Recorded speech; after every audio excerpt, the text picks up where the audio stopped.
Ayong adlaw kaninyong tanan, assalamualaikum. Good morning to all my colleagues at the Philippine Medical Association. Ako po ay si Dr. Maria Lourdes Garcia Monteverde, or pwede niyo pa akong tawagin Malou.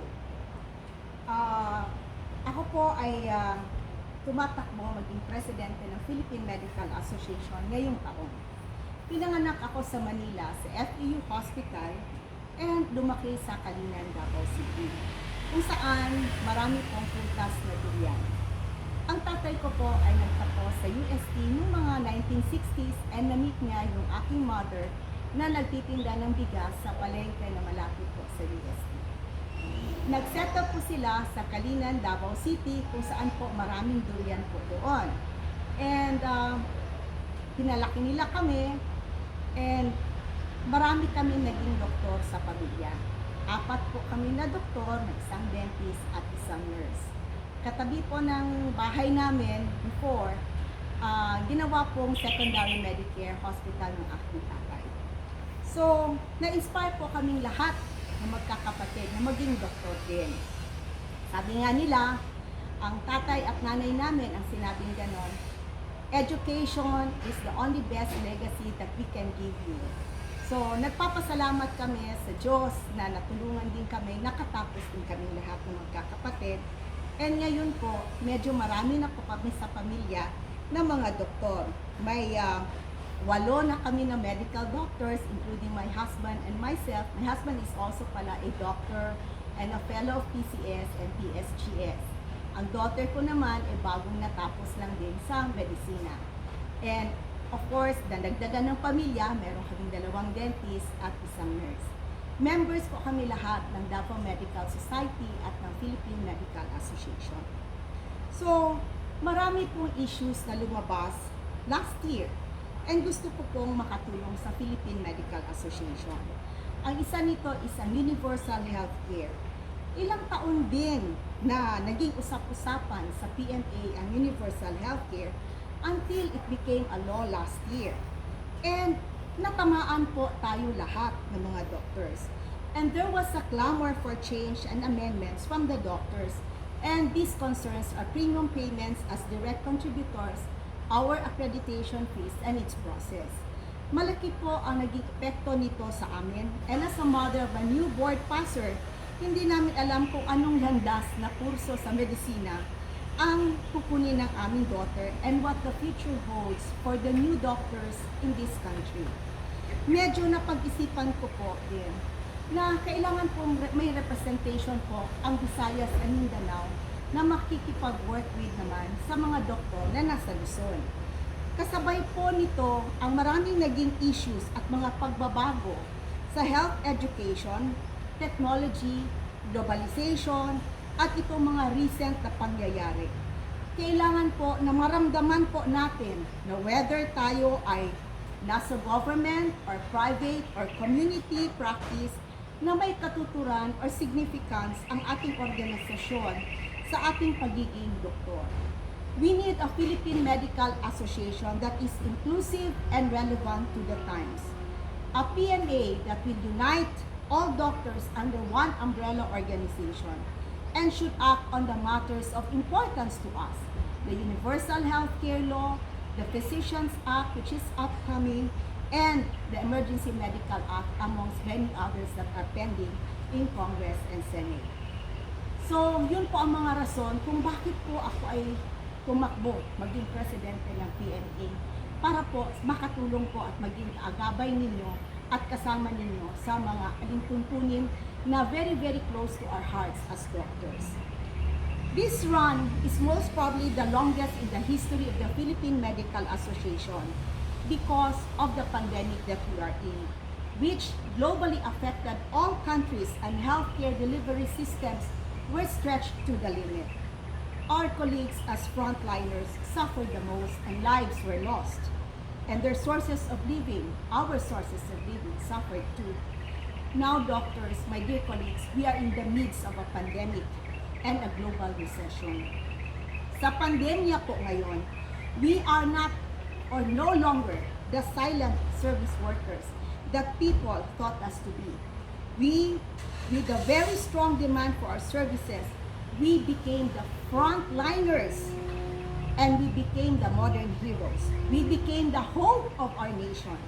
However, while we continue to fight for the health of this country, and while a lot of our colleagues have sacrificed their lives fighting during this war with an invisible adversary, a new law was to take effect. A law which adds burden to us. Did doctors feel abandoned, overlooked, and neglected? Yes. This was then that I realized that the doctors were poorly represented and is continuously being poorly represented in the government. Kaya kailangan nating magtulong-tulong para marinig ang ating mga boses. Pinapaalam ko po sa inyo, wala po akong balak tumakbo sa government position at ito po ay bawal sa aking isang international position. At wala po kaming kakayahan i-develop ang ating PMA building, pero nandito po ako, ready po na tumulong sa inyo para maging inclusive and relevant ang Philippine Medical Association sa panahon ngayon. Ang aking po mga plataforma, if tayo po ay boboto para maging inclusive and relevant ang ating organisasyon, with your votes, we will ensure that the Philippine Medical Association, as regards to universal healthcare, will have a more fair, reasonable, and acceptable UHC amendments kasi naiintindihan natin ang sitwasyon ng mga doktor ngayon. We will also push that we will have a seat as a private sector representative in that policy-making body of the UHC. We should become and be a part of the management and implementation of the Special Health Fund as to its use and disbursement. So parang yung mga concerns ng mga doctors ay madali pong ma-address at maisaayos. And further define the practice of general medicine and the role of the specialty doctors within the UHC framework. Sa Physicians Act naman, we will have to push this because this is the basic foundation of our organization. Thus, we shall be collaborating and will be continually collaborating with the specialty divisions and affiliate organizations to have one united voice reflected in the provisions of the law. The government listens, but we, as PMA, should do our share. Let us be proactive and diligent of upcoming bills. Now, there's another, the Emergency Medical Act that is upcoming. Let us be a permanent or a private sector representative in this Emergency Medical Act. Because we all know that the Philippines is the third most disaster-prone country in the world. And as such, we should always be prepared for any disasters and pandemics of this scope. Now, I am also proposing that we push or advocate for a law that will lower taxes on hospital and medical equipments and create more hospital and medical ecozones. Kasi po, ang mga savings po natin, pag naging ecozone tayo o na lower yung taxes dito, we can use it for other purposes like the OPEX and running the hospital, and of course, to improve and increase the salary of our workers and service providers. Let us push for the passage of the PMA Foundation because any benefit that we can have from this, it will be given to the doctors and their welfare. Also, we need to have a review and possibly expand medical specialties and or societies, but of course with proper evaluation and standards. But to do this, we need to amend the Philippine Medical Association Constitution and bylaws to address medical globalization, technology use, the proposed expansion of our medical specialties, our membership benefits, to have a more dynamic and inclusive officers and members that should include the young, idealistic, and bright Filipino doctors. You should be able to sustain the PMA, sources of funds because we are in this pandemic and we are into a global recession. Mga kasama kong mga doktor, we dream for a realization to have a PMA that is self-sufficient, that unites us doctors and as one united doctors organization and be the respected voice of the medical profession, both globally and locally. An inclusive and relevant PMA attuned to the present and future times. And we dream that the medical organization shall have a representation in the government, whether it be in Congress or at the Senate, for our voices not only to be heard, but also to be acted upon. My colleagues, my platforms are based on these C's: connect, push for reforms, digital platform use for communications, collaborate, create a network of non-government institutions to sustain the projects and needs of our organization and its operations, communicate, interact with doctors, and adapt to the new norm of blended interactions, digital and physical, change, evolve, and amend for our constitution, UHC, and other health policies, care, increase our members' benefits that will be commensurate to the needs of the present times, and also compassion. Definitely no to cyberbullying, no to doctor shaming, and we should assist and give due process to our disenfranchised members and protect the doctors' rights. This is all for an inclusive and relevant Philippine Medical Association.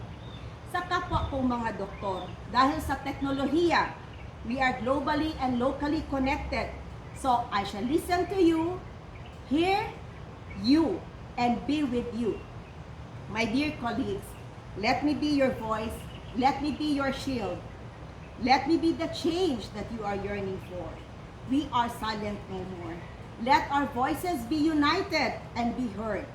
Marami pong salamat. Ako po si Doc Malou Monteverde, taga-probinsya ng Davao. Ginahangyo ang inyong kasing-kasing na magtinabangay ta na madungog atong mga sentimiento o atong mga pangandoy para sa PMA sa atong kahimtang o atong kaugmaon.